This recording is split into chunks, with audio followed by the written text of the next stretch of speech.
Hi guys, today I'm cooking mung beans, but first of all, I have to saute the concealer. So already brownish. So I saute that one with garlic, onion, and ginger. And then transfer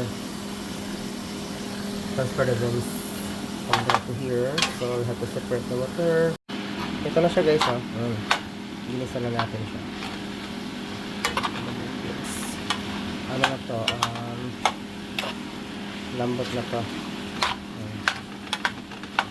Timplahan natin. So put some salt kasi medyo kulang yung timpla.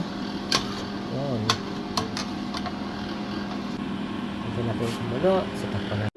So ilulog natin dun guys yung dahon. Okay. Put the leaves right now. So ready to put it on the soup na yan. Okay.